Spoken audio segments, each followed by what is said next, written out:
I, James Madison, chair of this convention, have brought you all here today to discuss the impasse over how to proceed with the final draft of a Constitution, which will be the framework for a more unified nation. This disagreement between our parties must come to an end. The chair recognizes Elbridge Gerry, delegate of Massachusetts. If we do not come to some agreement amongst us, some foreign sword will do the work for us. Agreed.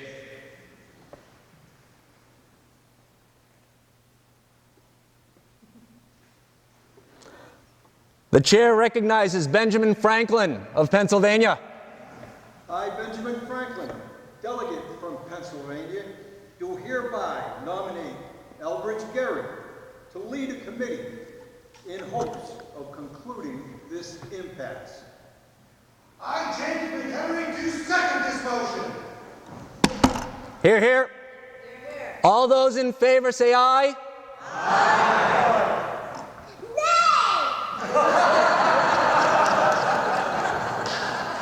Let it be known that the ayes carried, one nay, Sir Alexander Hamilton of New York.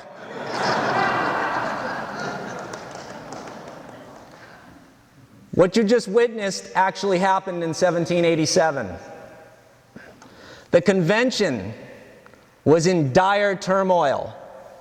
They could not come to an agreement over representation. How were we going to represent the people of this nation? Elbridge Gerry led that committee. Along with Roger Sherman of Connecticut, they came up with something called the Grand Compromise. They decided to have two forms of legislation. One house, represented by population, and one house represented by equal status, 2 delegates per state.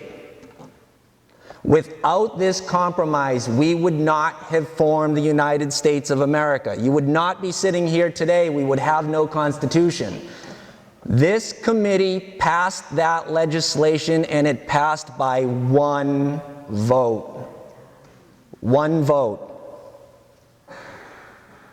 Before I go into the lecture, I'd like to thank the Marblehead Historical Society, Karen, Pam, who have become very close with me. They've watched this 5-year-long process grow.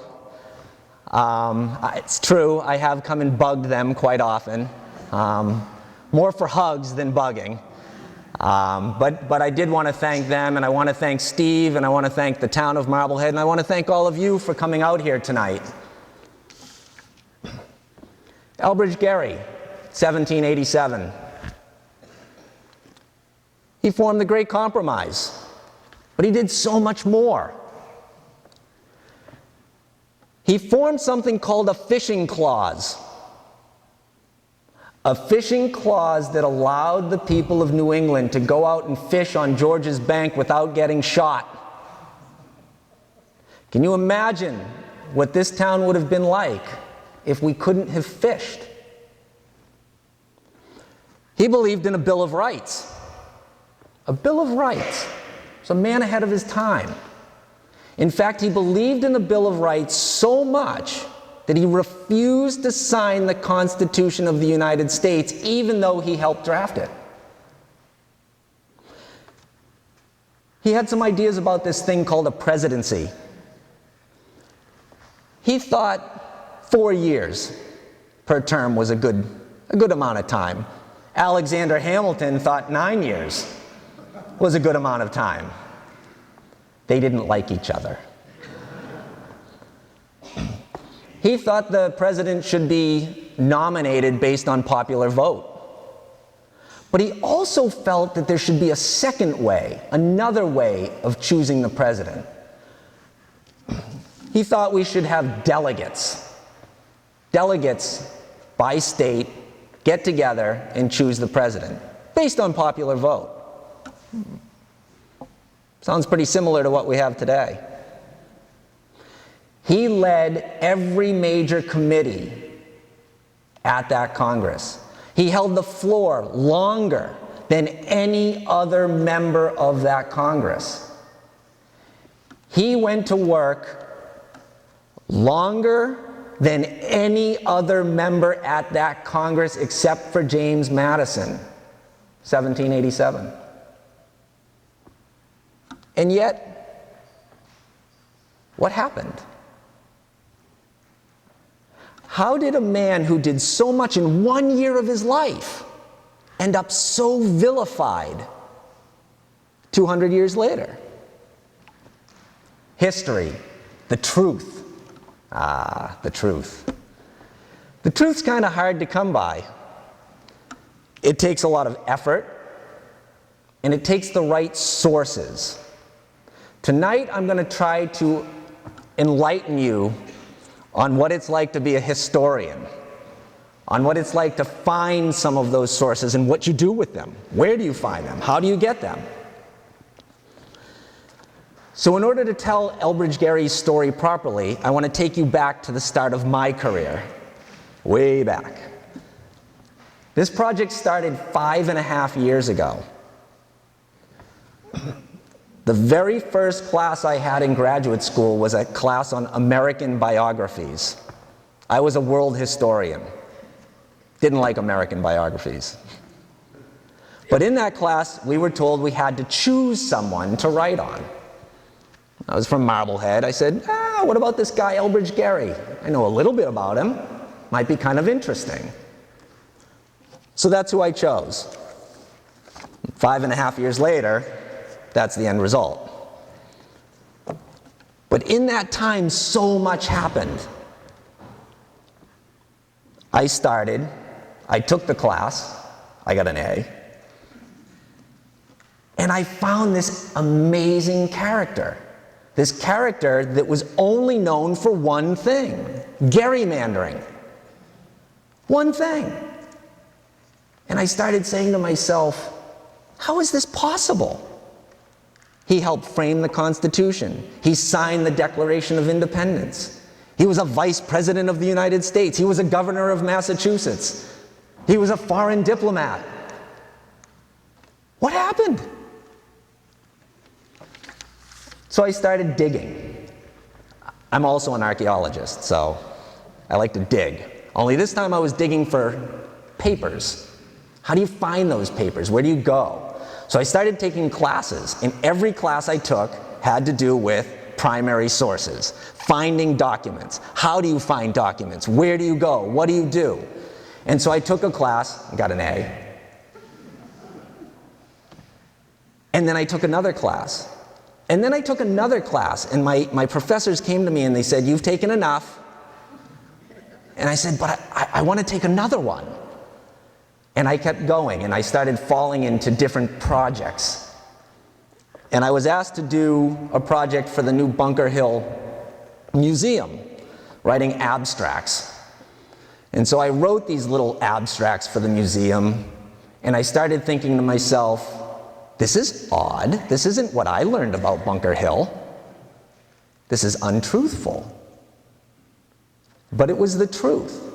It was the truth because they were using primary sources, real stuff, the stuff that was written during the time. And so I kept digging. And I learned a little bit more about Elbridge Gerry. And one of my professors came to me one day and said, hey, this guy sounds really cool. You should write a book. And I said, well, it takes a lot of work. You know, I'm kind of busy. I'm doing all these different things. But it sort of started milling about in my head. And so finally I decided to take it on.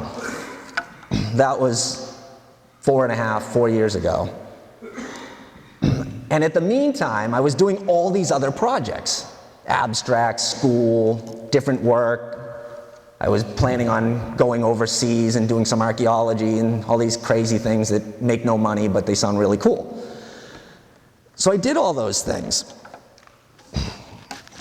And then I fell into a project at the Boston Public Library. This was an amazing place. a treasure trove of primary sources, like a kid in a candy store. 8 million periodicals just at the BPL. Only 5% of that has ever been documented. They've got 95% of this stuff laying in boxes. And I got a chance to work with diaries, which is sort of like the creme de la creme of primary sources. Female diaries, women's diaries, because they told the truth. It was something where a woman could put her innermost thoughts and she could lock it away and nobody could see it. So you knew it was true. All the good juicy stuff. And I started working on this project on the Weston sisters, which has nothing to do with Elbridge Gerry. But it was a really fascinating project on these women who were part of the anti-slavery movement. But it was a long project, and I would trudge in there in the middle of the winter, and I'd go down in the archives, and I'd pull out these diaries, and nobody had looked at them in 200 years, and it was really neat. But you start to get a little bored, and so I said, well, maybe I'll do a little more Elbridge Gerry looking, and so I'd look through some stuff. And they had a few things, and I used them. But then I started thinking, what about his other side of the family? What about his wife, Ann Thompson? Maybe there's stuff on the Thompsons. So I started looking at the Thompsons. I researched tax records, birth certificates, genealogies, death certificates, property rights, mortgages, 200 years of fluff. And I finally found an area in upstate New York, in Rochester, where the Thompsons still lived. Direct descendants. And I said, well, maybe I should just contact them. Maybe they've got some cool stuff. And they did. But they didn't want me to see it. So I had to negotiate. I'm not very good at that sometimes, but I tried. And we went back and forth and back and forth. And then a puzzle came up. I started wondering why they didn't want me to see these letters. What was the big deal? The stuff was old.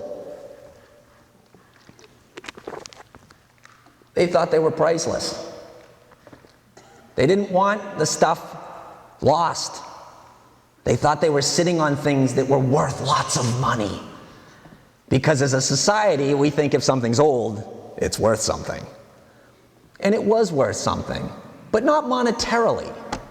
It was worth something for history. It was worth something for knowledge. So I was able to talk them into allowing me to use these sources. And the sources were diaries of Ann Thompson and letters between her and Elbridge Gerry, and some earlier letters from Elbridge Gerry. And I thought, that's interesting. Why would they have those? And then I remembered that Ann was really young. In fact, she was 20 years younger than Elbridge when they married. And she outlived him by 40 years. His grandson gave her their letters. So she had all of that stuff. So we used that for the book, and we found out all kinds of interesting things about Elbridge Gerry's early life. Things we didn't know. Things that happened right here in town. Things between him and Jeremiah Lee.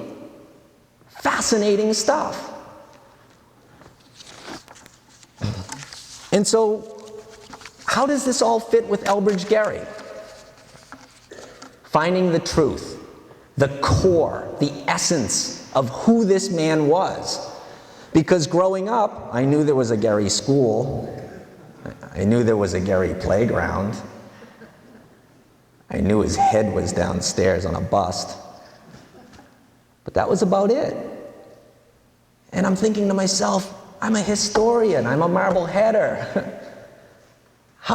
How did this happen? We just did a skit from 1 year. And in fact, we did a skit from 2 months in 1 year. And he did all that in 2 months. All of those things helped form this nation. So who is he? Who is he really? Well, let's talk about that without giving too much away, because it's all there in the book. Funny about that, there's as much information on Elbridge Gerry that I've been able to dig up that's not in this book as there is in this book.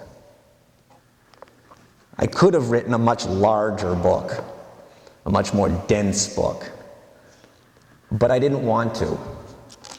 Not because I was lazy. I'll try to make this brief. I want to get you to bed on time, Miss Cynthia.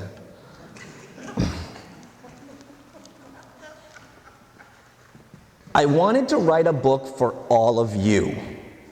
I wanted to write a book for Marbleheaders. I wanted to write a book that was enjoyable.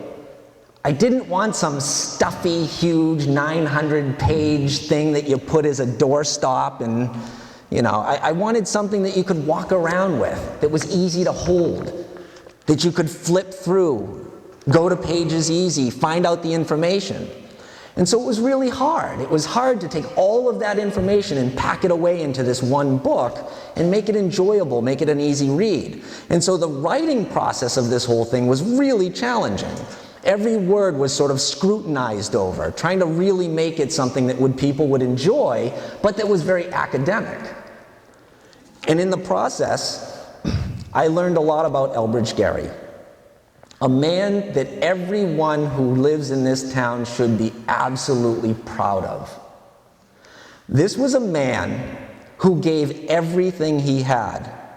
This was a man who started out with a fortune and lost it all, and then gained it back and lost it again. He gave every penny he had to this nation, to this town. It started way back in 1770s, way back with something called Castle Pox, Children's Island. There was an epidemic, a smallpox epidemic that ripped through this town. And Elbridge Gerry and Jeremiah Lee and Azor Orn and John Glover, to some extent, put up the money to build a hospital, their own money. The town had no money. They built it, they staffed it, and then the people of this town burned it to the ground. They burned it to the ground because they felt that people of affluence were actually getting treated there before people who didn't have money. Elbridge Gerry lost everything when that burned down. He had to start again. And he vowed, he said, I will never go into politics. I will never help anybody in this town again. They burned my hospital. And yet, a mere couple of years later, he became part of the provisions for correspondence throughout the colonies. Why'd he go back in and help again? He didn't want to. His friend Jeremiah Lee forced him to. He was like a father figure to him. Jeremiah Lee was Marblehead. He was the leader. He was the person people went to when there was a problem. He was one of the wealthiest men in the nation. In fact, some scholars believe he was the wealthiest man in the nation at one period of time. Jeremiah Lee took Elbridge under his wing because he saw something special. He saw something unique. And unfortunately, Jeremiah Lee passed away. He passed away on one cold night as the Redcoats were marching towards Lexington because he got shoved out of a second-story window to escape from being captured. He caught a cold, he got pneumonia, and he died. Elbridge Gerry pushed him out the window. And Elbridge Gerry never forgave himself. And so with Jeremiah Lee gone, there was this void in town. And there was only one person who could fill the void, Elbridge Gerry. And so he stepped up again, kicking and screaming. And in his letters, the primary sources, he says, kicking and screaming, I did not want to do this, but I had to. I had to. I was the only one. The revolution. Provisions. You can't fight a war without provisions. Elbridge Gerry led the committee of provisions. He was the guy responsible for getting the men their guns, their uniforms, their food. The most important item during the war was, anybody want to guess? Salt. You couldn't cure your meat without salt. No cured meat, no food, no army. They ran out of salt. Elbridge Gerry's main commodity that he traded in was salt. Because he was smart. And so they came to him and they said, Elbridge, we have a problem, can you help us? And he said, of course I can help you. I will lend you all the ships I have left. We will get you the salt, we will outfit the army, and we will win this war. And in the process, he lost his ships. He lost his fortune again.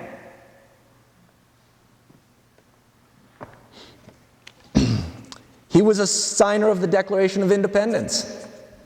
He was a staunch supporter of someone called Washington.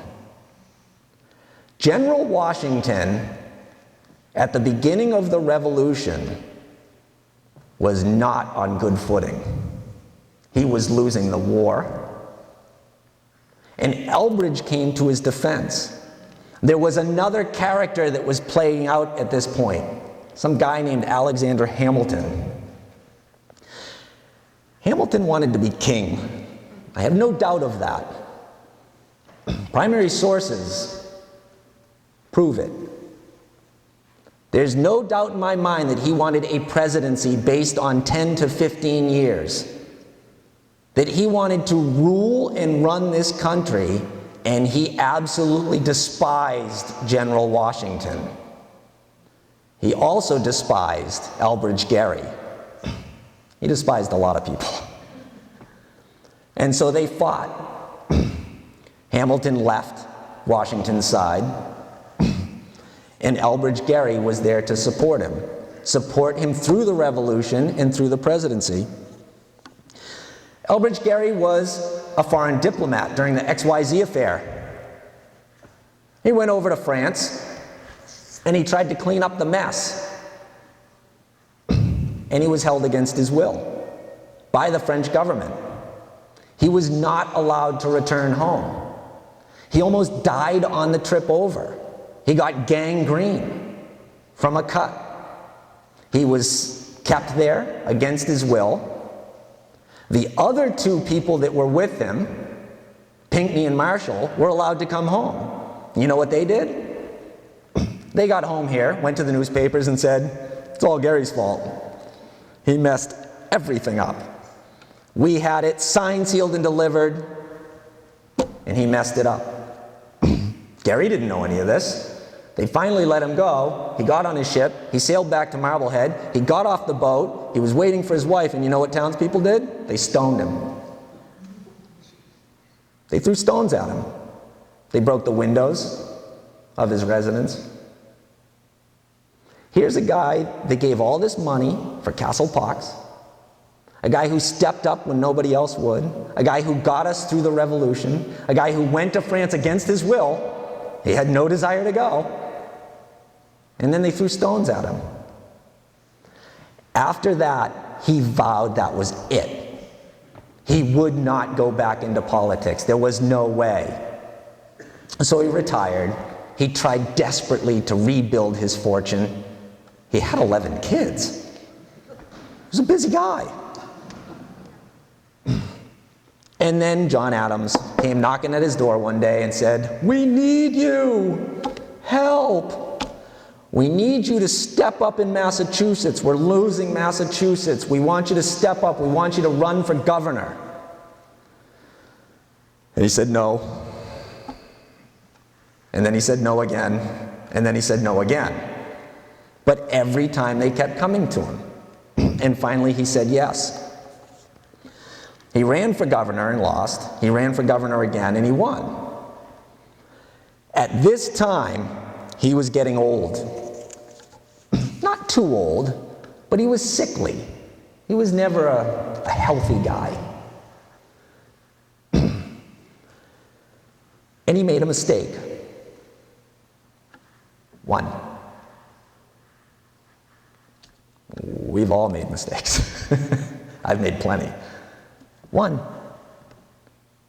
He signed a document that he shouldn't have signed.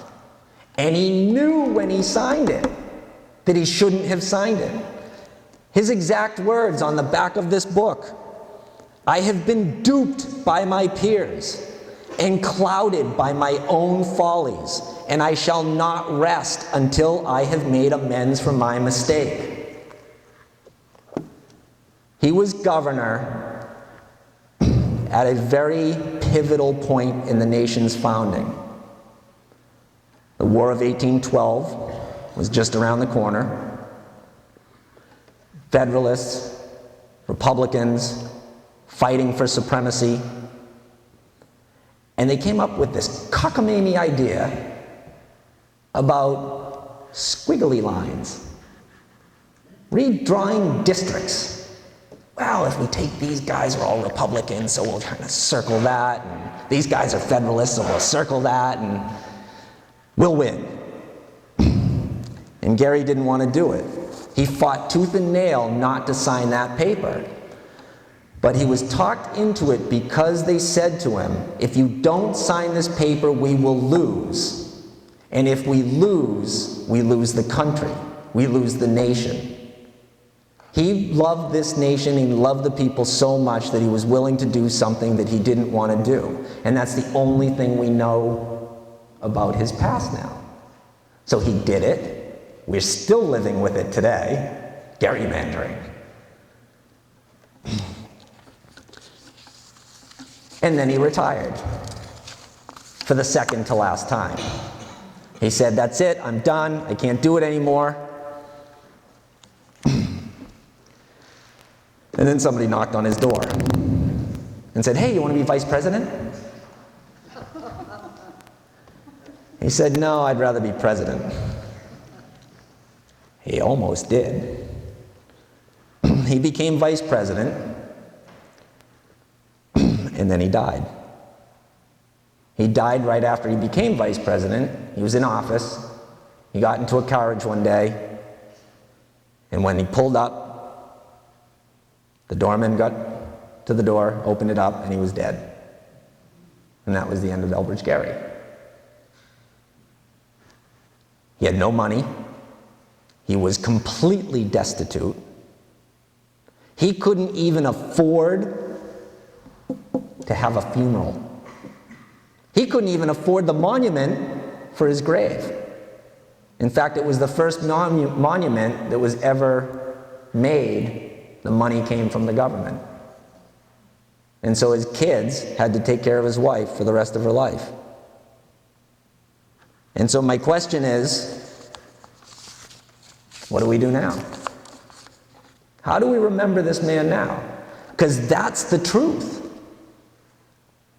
That's primary sources. That's the documents telling us what he really did. So as Marbleheaders, I say, throw a party. Celebrate his birthday. Have a parade. This gentleman did as much for this nation as any other person who's ever lived here. So that's Elbridge Gerry. Thank you.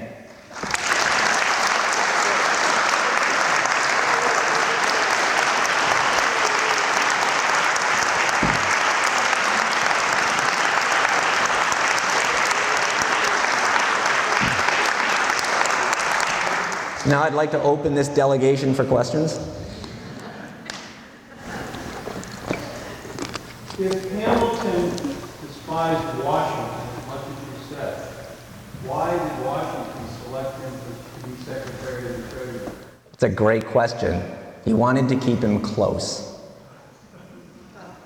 There's a famous saying. That's why. It's a great question. Washington could see right through Hamilton. Most people could. Hamilton did not hide his disdain. He's a fascinating man. Unbelievable. I would have liked to write a book about him, but 400 other people have. So that's the reason why. So you've made a case that Elbridge Gerry was a proactive man, a very active man, but he walked away from signing the Constitution because he didn't want the Bill of Rights, as opposed to maybe turning around and fighting for the Bill of Rights, which, if I understand correctly, was largely a Virginian exercise, right? Did he regret that at all, or what was his sort of... That's another great question. Thank you. He did regret it. He actually wrote about it years later. Jefferson and Gerry started a correspondence late in their lives, some fascinating letters, and he talked about it. He regretted that. That was probably the second biggest regret of his life, was not signing it. He did it out of protest. He thought something more would come of it and others would follow him, but only 2 others did. So out of everybody who was at that convention, there were 3 who didn't sign it in protest. He thought everybody would sort of side with him, and he regretted it years later. There's a question I've wondered for 18 years, and I wonder if you might be able to answer it. I'll have to admit, I've only read the Villiers biography, parts that relate to Termile, because it is one of those tomes, and it's really huge. Yep. Yep. I'm not so interested in politics, but I wanted to understand Gerry. And that didn't answer it either. So in his 1828 biography, in the account of the episode in Monotony with Gerry and Lee, why was Lee left out of that account? Do you have any idea? There was a lot left out of that account, a lot left out of that book. We know now that you're talking about his great-grandson's book. He cut and pasted pretty much everything in that book, because we were able to go back and find a lot of the primary documents that were in that book, and he wrote that book specifically to vindicate Gerry. And so there's so much that's not in that book, unfortunately. Yeah, and yeah.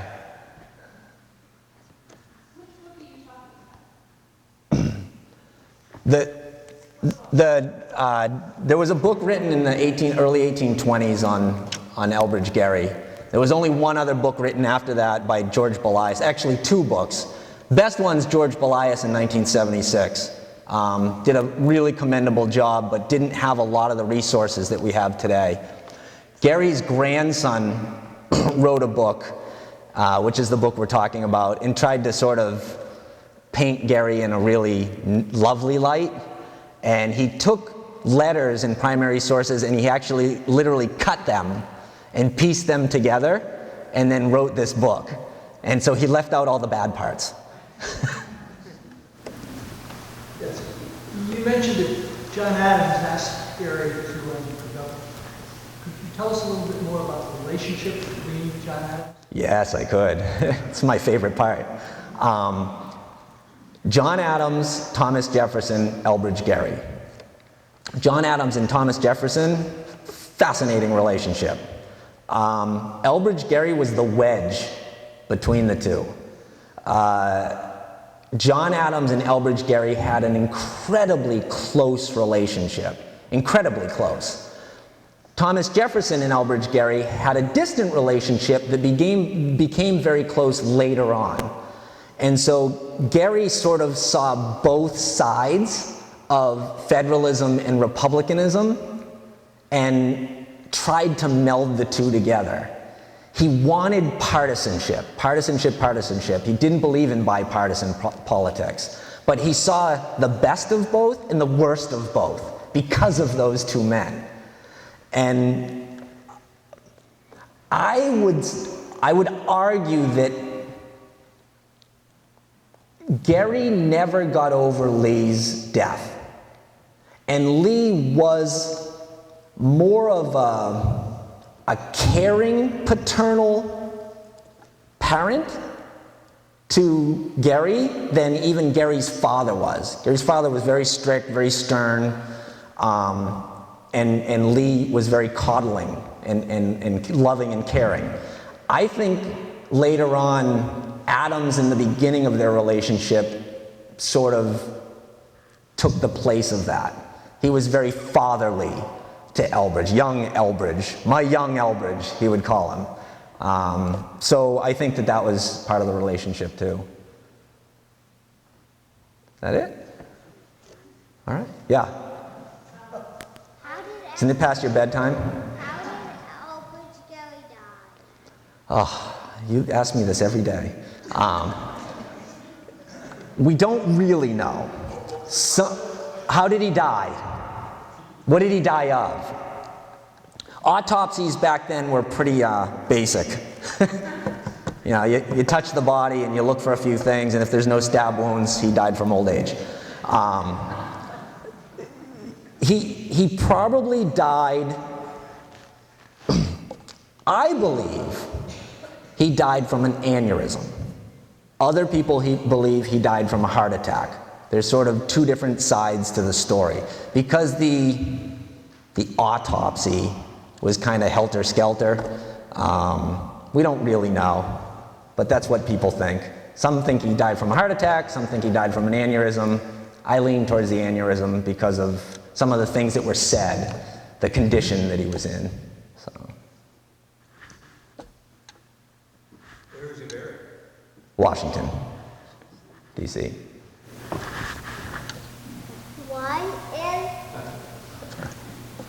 Why did Elbridge Gerry and whoever Hamilton get not like each other? Sometimes when people don't view things the same way, it's very hard for them to get along. Yeah. So, did any of his correspondence or any of his diaries suggest a hope that as vice president he would ascend to the presidency? No.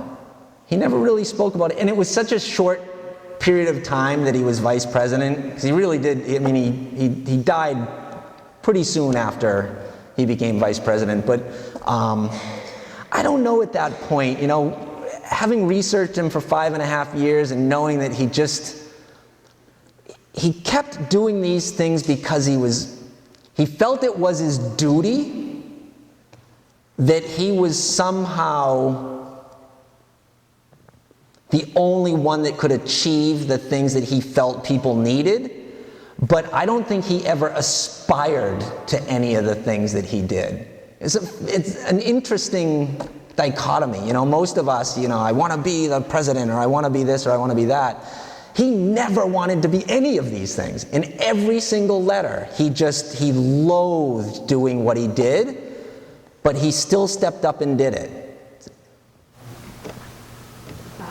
Jefferson and Adams had a very bitter falling out. Yeah. Where did Where did he land?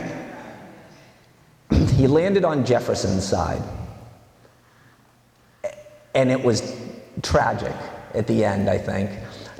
Adams and Gerry tried to make amends. There were some... Mrs. Adams was sort of the liaison and the go-between.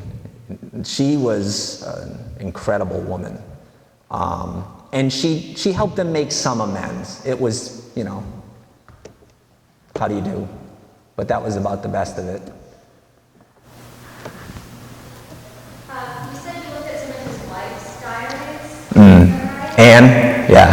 Can you tell us anything about their relationship? Incredibly passionate. You have 11 kids. Yeah. It was interesting because their relationship was not at all what I would have expected, knowing Elbridge the way I know him now. it was incredibly caring, very, very sensitive. So, and in both ways. Did the descendants in New York State turn out to be really cooperative? Did they? What was They did. They're going to be allowing the Historical Society to view the letters and the correspondence.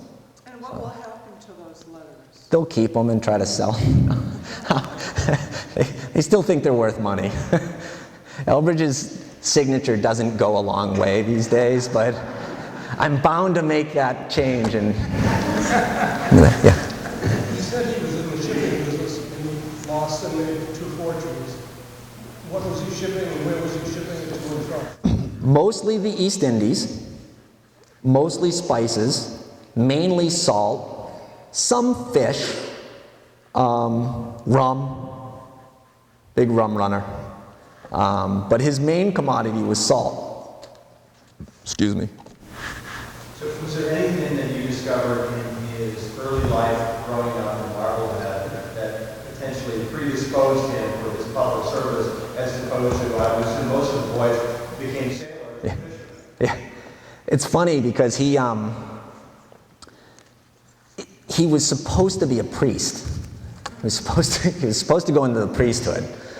His family still had incredible connections with their family in England.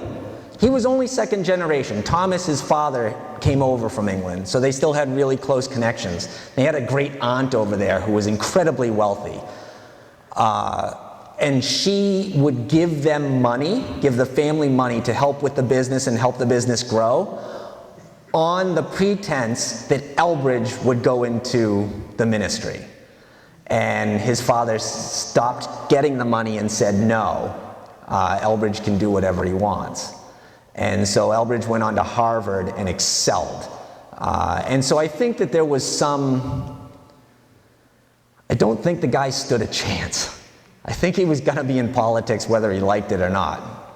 With the gifts that he had. He was an incredible orator. And that's really what he's known for with his peers. And if you read some of the primary sources with his peers, they didn't want to debate him. He would eat you up. He was sickly physically, but mentally he was as sharp as a tack. And he would just drill you till you dropped. And so I think it was sort of in his nature. Okay. Yeah.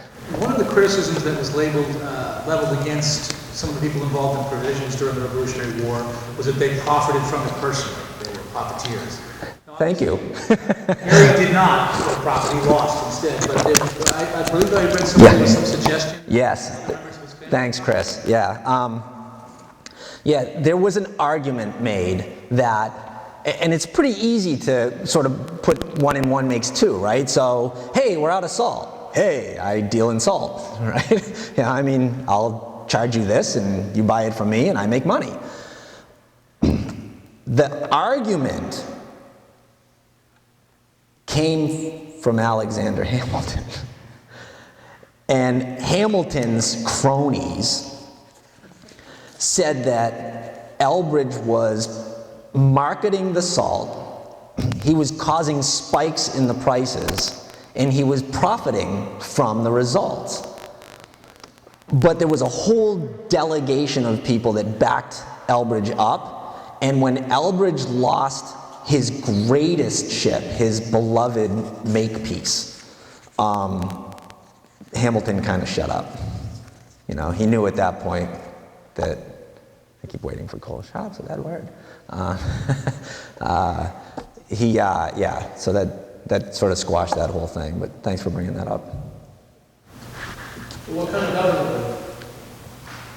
A sick one. He tried.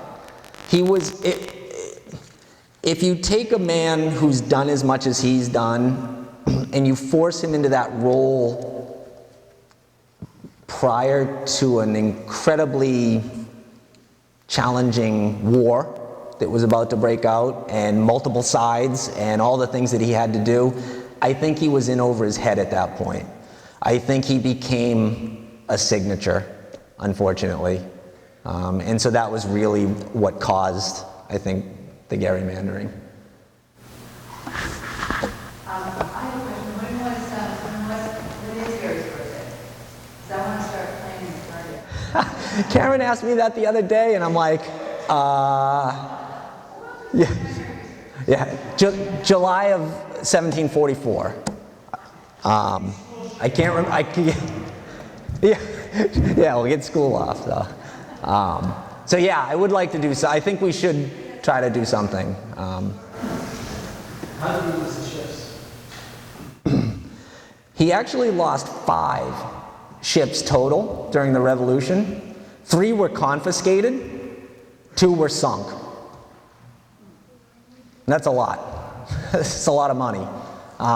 He never got the 3 confiscated ships back, and sometimes, you know, when wars are over, you make amends. Sometimes you get your ships back, or you get ships returned to you. He lost everything. Yeah, all the way. I was reading about his life today on Wikipedia. They give a different reason for the destruction of the hospital. It's Wikipedia.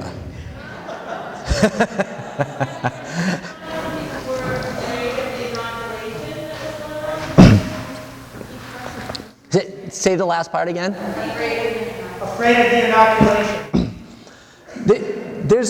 Back then there was a lot of that, but the primary reason for the burning was political.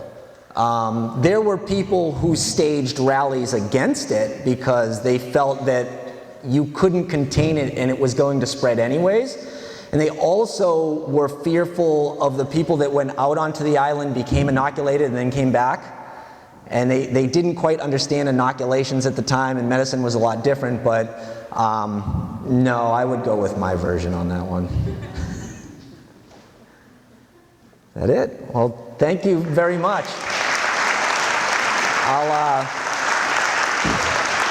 I'll be over there to sign any copies if you want. I'm going to head over to the table. Thank you.